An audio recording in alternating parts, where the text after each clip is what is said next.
specific kind of tension that happens maybe 5 minutes into a Monday morning meeting. Oh, I know it well. You look around the table or, the Zoom grid, and the energy is just fractured. Fractured is the perfect word for it. Yeah. Right.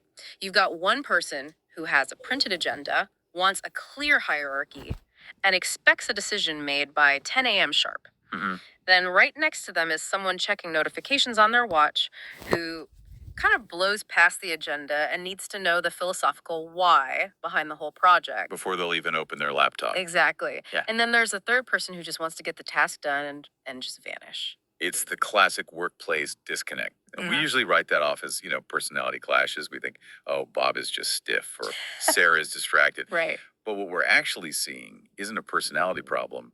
It's a clash of operating systems. Operating systems. I love that framing. If Yeah. you can't run Windows 95 software on an iPhone, the whole thing just crashes. And that is essentially what we are doing in the modern office. So, to help us debug this mess, we're looking at a framework today titled Read Before You Lead. It's a fascinating document, basically a strategic chart, a cheat sheet, really, that maps out 5 distinct generations. All the way from 1929 to today. Yeah, everyone from the builders to Gen Z, and that it throws in this wild card mindset at the end called YOLO.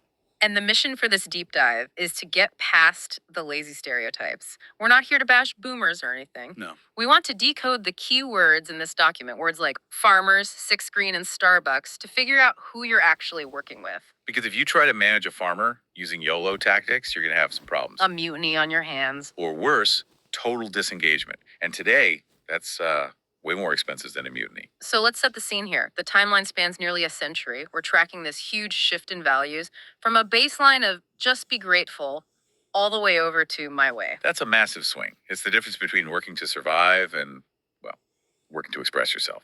And if you don't get where that shift happens, you just can't lead. You really can't. Okay, let's start at the foundation. First column on the left, the builders, born between 1929 and 1945. Often called the silent generation. The key word jumping out at me here is heavy. Just be grateful. To modern ears, that sounds almost oppressive. It does. Like, sit down, shut up, and be lucky you have a job. Is that what it means? It's easy to read it that way now, but you have to look at the context. This generation was forged in the Great Depression and World War II. Right. Profound instability. Scarcity was the default setting. So just be grateful. Wasn't a demand from a boss, it was an internal reality. A job was a lifeline. So it's not about submission, it's about survival. Exactly. Which leads to the metaphor the chart uses for them farmers. I did pause on this one. Why farmers? I mean, is it just because it was a more agrarian economy? It's more metaphorical. Think about what farming is. It's cyclical, Yeah. it's slow. You plant seeds, you water them, you wait, You endure the storms. you endure the storms, and months later, maybe you get a harvest. You don't plant a seed on Tuesday and expect to eat on Wednesday, Which implies a tremendous amount of patience. and a specific view of time. For a builder, a career is something you cultivate over a lifetime. You stay with one company, you put in the hard work, what the chart calls hard manual, and you trust the harvest will come. That's such a stark contrast to the next group. We cross into 1945, the war ends, the economy explodes, and we get the baby boomers. And the chart's tone shifts immediately. Yeah, from just be grateful to bigger, better. The whole energy changes. This is the post-war era of expansion. Suburbs, highways, corporations, everything is scaling up. If the builder's goal was stability, the boomer's goal is growth. The chart lists their work style as service and bottom line. Bottom line, I get, it's results oriented, but service. Service in this context is really service to the institution, the company, with a capital C. Okay. The deal is, I serve the company, I put in the long hours, hit the bottom line numbers, and in return, the company rewards me. And what is that reward?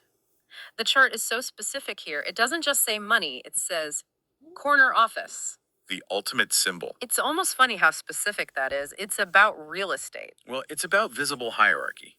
Remember, the builder is a farmer quietly working in the field. The boomer is climbing a ladder. The corner office isn't just a nice room, it's proof of status.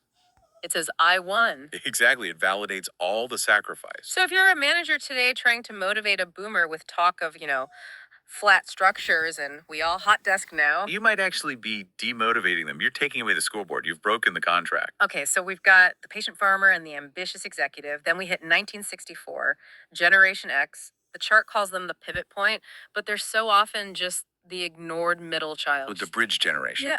But they're actually where the operating system starts to fundamentally change. Look at the keyword here. It's fascinating. Starbucks. I laughed when I saw that. Is the defining trait of a generation just overpriced coffee? It's what the coffee represents. Before Starbucks, coffee was a commodity, 50 cents at a diner. Tasted like mud. Right. Starbucks came along and said, no, this is an experience. The smell, the music, the third place. The chart calls it the experience economy. Precisely. Gen X ushered in this idea that it's not just about the bottom line anymore. It's about the quality of the day. Is the environment decent? So work isn't just a utility, it's a vibe. It's the texture of your life. But look at the other values listed. Keep real and freedom. Keep real sounds like a direct reaction to all that boomer corporate polish. It is. Gen X saw the layoffs in the 80s and 90s. They saw their loyal company man parents get downsized. So the contract broke. The contract broke. They don't believe in service to the institution. Keep real means don't give me the corporate speech. Just tell me the truth. And freedom. That's the latchkey kid upbringing. They came home to an empty house, made their own sandwich. In the workplace, that translates to give me the objective and then get out of my way. So while the boomer wants the corner office to be seen, the Gen Xer wants freedom so they don't have to be seen. Right. Their version of status is autonomy. I don't need you to hold my hand, and I don't need you to admire me. Just let me do the work. Seems like an easy group to manage until you try to micromanage them. Then they become a nightmare. You are violating their core value of freedom. Moving on to the group, the chart labels the largest demographic, the millennials. The modern majority. And the key words here take a sharp turn inward. We go from bottom line and freedom to life, criteria, and meaning. This is where the operating system gets a complete rewrite.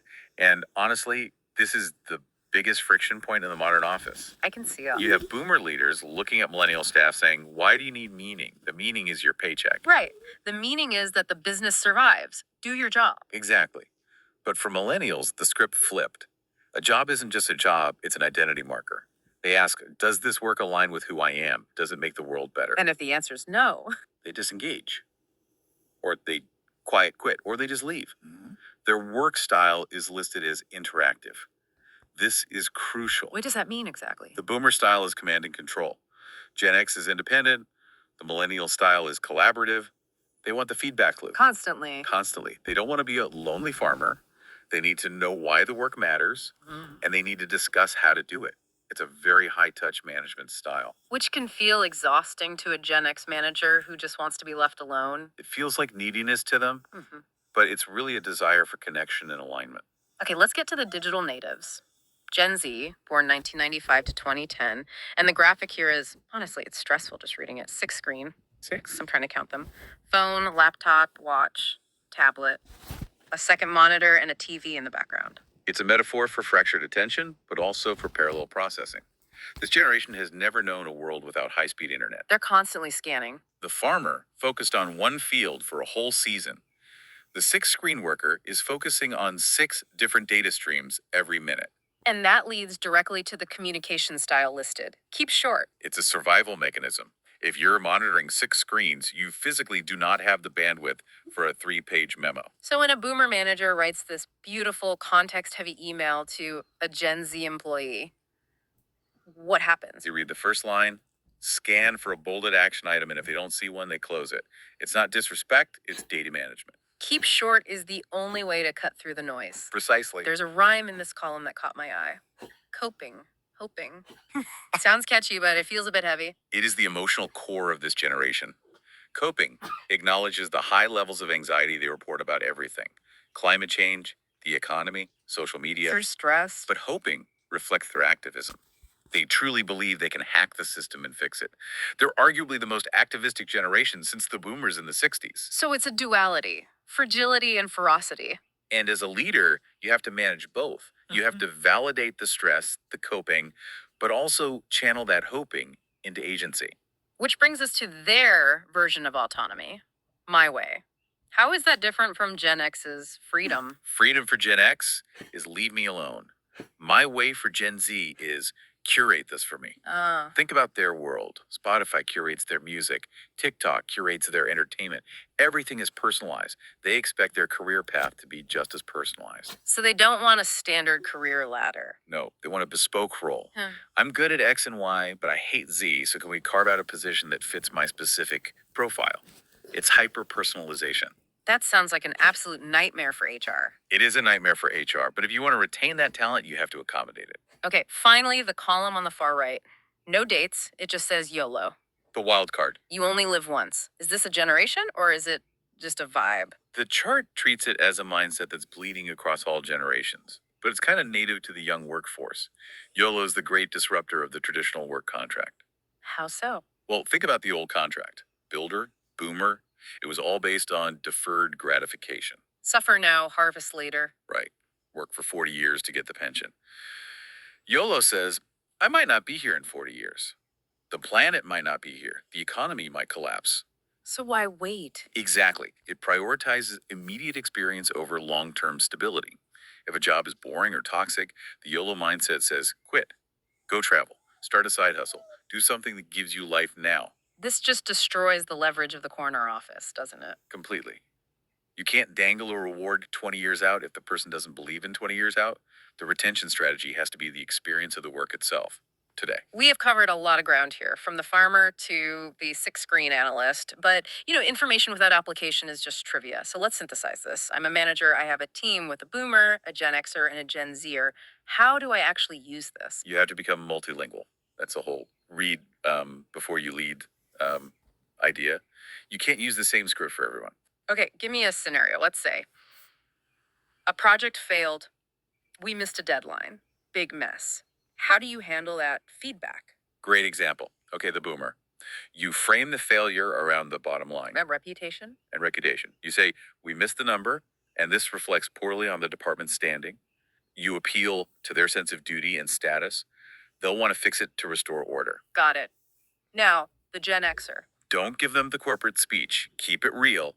You say, look, this is a mess. It's annoying. I need you to fix it so we can get back to normal. Appeal to their pragmatism. And their desire for freedom.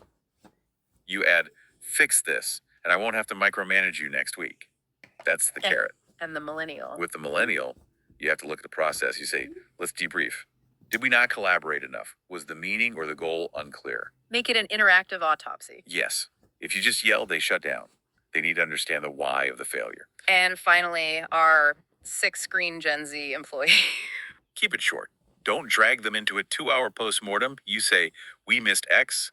Here's the fix. How would you do it your way next time? Pivot immediately to the solution. And check on the coping. Ask them, did we overload your bandwidth? Was there too much noise? If you ignore that emotional component, they'll see you as totally out of touch. It sounds like the leader has to do a lot of emotional gymnastics. That is the job description now. Yeah. The old model was the boss is the boss and everyone adapts to them.